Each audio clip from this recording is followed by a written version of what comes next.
हम डिस्कस करेंगे collegium system के बारे में। कोलिजियम सिस्टम का जो ये कंसेप्ट है ना, ये रिलेट करता है रिलेटेड टू अपॉइंटमेंट। अब देखो सिंपली अगर हम बात करें तो हमारे यहाँ पर जितने भी अपॉइंटमेंट है, अगर हम देखते हैं कि जैसे फाइनेंस कमीशन हो गया, इलेक्शन कमीशन हो गया, या फिर कोई भी सीएजी हो गया या गवर्नर हो गए, इनके अपॉइंटमेंट कौन कर रहा है? President of India. President of India. ठीक है। अब एक तो ये कंसेप्ट हो गया। अब जुडिशरी के केस में अगर हम बात क्या करें कि जैसे जुडिशरी हो गया, मान लीजिए सुप्रीम कोर्ट। अब सुप्रीम कोर्ट क्या है? एक इंडिपेंडेंट है। ठीक है, हमने कहा है क्लियरली कि separation of judiciary from the executive. ठीक है, ये मेंशन है हमारे संविधान में भी, आर्टिकल 50 में। तो मतलब क्या है कि जुडिशरी जो है वो इंडिपेंडेंट है। क्यों इंडिपेंडेंट है? ताकि पार्लियामेंट की जो पावर है, लॉ मेकिंग जो पावर है, उसको रिव्यू किया जा सके। अब रिव्यू भी ऑनेस्ट तभी होगा जब जुडिशरी में जो जजेस होंगे वो सही तरीके से अपॉइंट होंगे। तो पहले उनकी अपॉइंटमेंट कौन करता था? प्रेसिडेंट ऑफ इंडिया करते थे।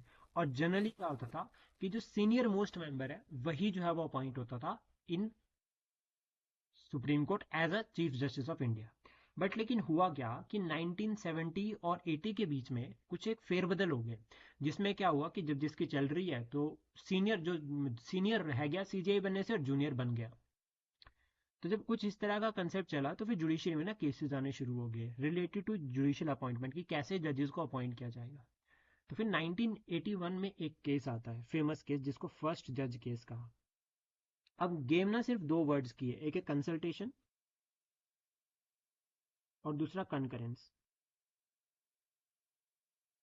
जब जजेस की अपॉइंटमेंट करनी है, अब जैसे मान लीजिए कि गवर्नर की अपॉइंटमेंट करते हैं, तो या फिर फाइनेंस कमीशन की अपॉइंटमेंट करते हैं, या फिर इलेक्शन कमीशन ऑफ इंडिया की अपॉइंटमेंट करते हैं, तो उस केस में क्या होता है? काउंसिल ऑफ मिनिस्टर यानी कि प्राइम मिनिस्टर, इससे पूछा जाता है ये क्या करते हैं, नाम बताएंगे, यानी कि सरकार नाम बताएगी, प्रेसिडेंट ऑफ इंडिया क्या कर देंगे? अपॉइंट कर देंगे। बट लेकिन अगर सरकार बता रही है किसको अपॉइंट करना है इन सुप्रीम कोर्ट, तो क्या सुप्रीम कोर्ट की इंडिपेंडेंस किसी काम की रहेगी? सरकार तो जनरली यही सोचेगी ना कि मेरा पर्सन अपॉइंट हो सुप्रीम कोर्ट में। तो फिर इस केस में यहां पर क्या होता है कि जो पहला जज केस था, इसमें कहा गया कि जैसे प्रेसिडेंट ऑफ जैसे जजेस की अपॉइंटमेंट हो रही है, तो उस केस में प्रेसिडेंट ऑफ इंडिया जो है वो सीजीआई से पूछ सकते हैं कि किसको अपॉइंट करना है, किसको नहीं। बट लेकिन जो अपॉइंटमेंट जो ये पूछा जा रहा है, ठीक है, इसका मतलब ये नहीं होगा कि सीजीआई ने जो नाम रेकमेंड किया उसको अपॉइंट कर देना। क्यों? क्योंकि हो सकता है कि सीजीआई जो है वो अपने ही पर्सन को जो है वो कहे कि इसको अपॉइंट कर दो, जज इन सुप्रीम कोर्ट, या फिर चीफ जस्टिस, या फिर अदर जज। इस केस में कहा गया कि कंसल्टेशन का मतलब कंकरेंस नहीं होगा। फिर भी प्रेसिडेंट ऑफ इंडिया एक इंडिपेंडेंट ऑफिस है, हेड ऑफ द नेशन है, तो उनके पास जो है वो ये पावर है, वो अपॉइंट खुद कर सकते हैं। तो मतलब प्रेसिडेंट ऑफ इंडिया प्रॉपर पूरा ट्रांसपेरेंट वे में चलेंगे, ऐसा विश्वास जो है वो सुप्रीम कोर्ट ने यहाँ पर दिखाया। और कंसल्टेशन को क्या कहा कि कंकरेंस नहीं है। ये समझ आ गया? Yes sir. अब उसके बाद दूसरा जज केस आता है 1983 का, सॉरी 1993। इसमें क्या हुआ कि प्रेसिडेंट ऑफ इंडिया किसके एडवाइस पे चल रहा है? काउंसिल ऑफ मिनिस्टर की। और काउंसिल ऑफ मिनिस्टर मतलब सरकार। तो यस मतलब सर। जुडिशरी की जो इंडिपेंडेंस है वो इफेक्ट होने लग गई। तो फिर सुप्रीम कोर्ट ने क्या किया यहाँ पे सेकंड जज केस में, यहाँ पर जो है वो कंसल्टेशन को मतलब कहा कंकरेंस, कि जो सीजीआई नाम देगा वही उनमें से ही रिकमेंडेशन होगी, अदर नहीं हो सकती। जैसे मान लीजिए सुप्रीम कोर्ट ने 5 जजेस के नाम दिए और इसमें से 3 को अपॉइंट करना है, तो फिर प्रेसिडेंट ऑफ इंडिया अपॉइंटमेंट कर देंगे। क्योंकि तब यहाँ पर कहा गया कि जो कंकरेंस होगी वो सिर्फ सीजीआई की नहीं होगी, एक सीजीआई होंगे और 2 सीनियर मोस्ट जज भी यहाँ पर होंगे, जिनसे पूछा जाएगा, फिर वो जो नाम रेकमेंड करेंगे उनकी अपॉइंटमेंट होगी, ताकि जुडिशरी की इंडिपेंडेंस को बनाया जा सके। सुप्रीम कोर्ट इससे भी नहीं माना, तो उन्होंने अपने ही वर्डिक्ट को 1998 में रिव्यू किया। उन्होंने कहा कि दो दो जजेस नहीं, 4 जजेस। उन्होंने कहा कि 4+1 की रेशो में चलेंगे, और 5 यहाँ पर टोटल मेंबर होंगे कोलिजियम सिस्टम में, जो क्या करेंगे, नेम्स रेकमेंड करेंगे प्रेसिडेंट ऑफ इंडिया को, और फिर प्रेसिडेंट ऑफ इंडिया को वही अपॉइंट करने पड़ेंगे। अब मान लीजिए कोलिजियम सिस्टम ने किसी पर्सन ए का नाम जो है वो रिकमेंड किया प्रेसिडेंट को कि इनको अपॉइंट करना है एज एन जज इन सुप्रीम कोर्ट। बट लेकिन प्रेसिडेंट ऑफ इंडिया ने कहा कि यार मैं बिजी हूँ, अभी टाइम नहीं लग रहा, नहीं कर पा रहा हूँ। तो फिर कोलिजियम सिस्टम खुद ही अपॉइंट कर देता है, क्योंकि जुडिशरी भी इंडिपेंडेंट है। और जुडिशरी में लाइक सुप्रीम कोर्ट सीधा बोलेगा भाई केसेस का बहुत बर्डन है, हमारे पास स्ट्रेंथ नहीं है, तो हमें तो अपॉइंट करना ही पड़ा, तो इसलिए हमने अपॉइंट कर दिया।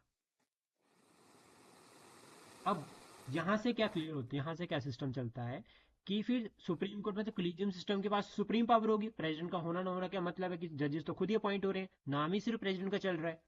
तो फिर यहाँ पर गवर्नमेंट ने कहा कि नहीं भाई ये गलत है। गवर्नमेंट ने कहा कि इससे ट्रांसपेरेंसी अकाउंटेबिलिटी नहीं बन रही है सुप्रीम कोर्ट में, या फिर जो सिस्टम रहता है अपॉइंटमेंट का उसमें। तो फिर गवर्नमेंट ने क्या किया, गवर्नमेंट ने ना 99th अमेंडमेंट करी, ठीक है। और इस 99th कॉन्स्टिट्यूशनल अमेंडमेंट से वो लेकर आते हैं national judicial appointment commission. National judicial appointment commission के थ्रू उन्होंने कहा, गवर्नमेंट ने कहा कि यहाँ पर सीजीआई भी होंगे जिनसे कंसल्ट किया जाएगा, और यहाँ पर जो है वो फिर क्या होगा, प्रेसिडेंट जो है वो अपॉइंट करेंगे।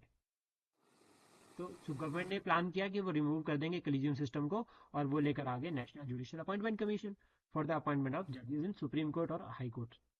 बट लेकिन हुआ क्या यहाँ पे, सुप्रीम कोर्ट ने इसको स्टक डाउन कर दिया 2014 में। उन्होंने कहा कि ये अनकॉन्स्टिट्यूशनल मूव है। 2014-15 का केस रहता है जिसमें जो है वो सुप्रीम कोर्ट ने कहा कि अनकॉन्स्टिट्यूशनल है, ये जुडिशरी की इंडिपेंडेंस को इफेक्ट कर रहा है।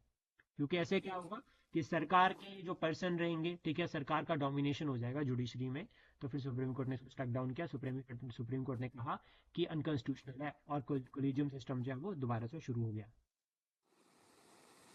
तो अभी रिसेंटली अगर हम बात करें, देखो तो 2 जजेस को और अपॉइंट किया, तो अभी स्ट्रेंथ 34 हो गई। अब तो कंप्लीट हो गई है सर। अब कंप्लीट हो गई। अब यहाँ पर फिर पार्लियामेंट के पास क्या पावर है, हमने देखा अपॉइंटमेंट को लेकर कि प्रेसिडेंट ऑफ इंडिया अपॉइंट कर रहे हैं, ठीक है, और कोलिजियम सिस्टम की रिकमेंडेशन चल रही है, मतलब गवर्नमेंट से तो पूछा ही नहीं जा रहा। फिर गवर्नमेंट के नाम पे सिर्फ प्रेसिडेंट ऑफ इंडिया है। तो फिर गवर्नमेंट के पास क्या पावर है, हम कैसे ये कह सकते हैं कि गवर्नमेंट भी चेक एंड बैलेंसेस रख रही है प्रॉपर पूरा जजेस के ऊपर, या फिर पूरा पावर के ऊपर, कि जजेस भी अपनी पावर को मिसयूज ना करें। तो सबसे पहला तो रहता है स्ट्रेंथ। जो सुप्रीम कोर्ट की जो स्ट्रेंथ है, जो अभी 34 है, वो ओरिजिनली 8 थी। तो ये स्ट्रेंथ कौन डिसाइड करता है, पार्लियामेंट डिसाइड करते हैं, कम करने या ज्यादा करने हैं जजेस। तो ये स्ट्रेंथ कौन डिसाइड करता है, पार्लियामेंट। सेकंड, उसके बाद जजेस का रिमूवल। रिमूवल जो रेजोल्यूशन है वो पार्लियामेंट में इंट्रोड्यूस होगा, जिसको लेकर अभी काफी, जैसे जस्टिस वर्मा वाला केस है, तो उसके अंदर काफी जो वो बहस जो है वो पार्लियामेंट में भी हुई। तो वो क्यों हुई बहस, क्योंकि पार्लियामेंट के पास वो पावर है जजेस को रिमूव करने की। एक पॉइंट ये हो गया। सेकंड, उसके बाद देखो चार्जेस और अलाउंसेस की अगर हम बात करें, तो वो चार्ज होते हैं, वो चेंज नहीं होंगे। तो उससे क्लियर होता है इंडिपेंडेंस है, ध्यान रखना, ठीक है। और जो सुप्रीम कोर्ट का जो स्टाफ होता है ना, वो सुप्रीम कोर्ट खुद अपॉइंट करता है। तो वो उसकी एडमिनिस्ट्रेटिव पावर है सुप्रीम कोर्ट की। तो यानी कि सुप्रीम कोर्ट के पास जुडिशियल और एडमिनिस्ट्रेटिव दोनों पावर्स होती है। डिस्ट्रिक्ट कोर्ट होते हैं ना जो, उनके पास भी एडमिनिस्ट्रेटिव पावर और जुडिशियल पावर दोनों होती है। एडमिनिस्ट्रेटिव मतलब जो जुडिशरी में जो नीचे वाले जो कोर्ट्स होते हैं ना, जैसे सबऑर्डिनेट कोर्ट्स हो गए, तो वहाँ पर स्टाफ वगैरह किस तरह से रहेगा, जजेस की अपॉइंटमेंट कैसे करनी है, किसको कौन सा केस देना है, वो सभी काम एज एन एडमिनिस्ट्रेटिव वर्क में डिस्ट्रिक्ट जो मजिस्ट्रेट होता है वो करता है।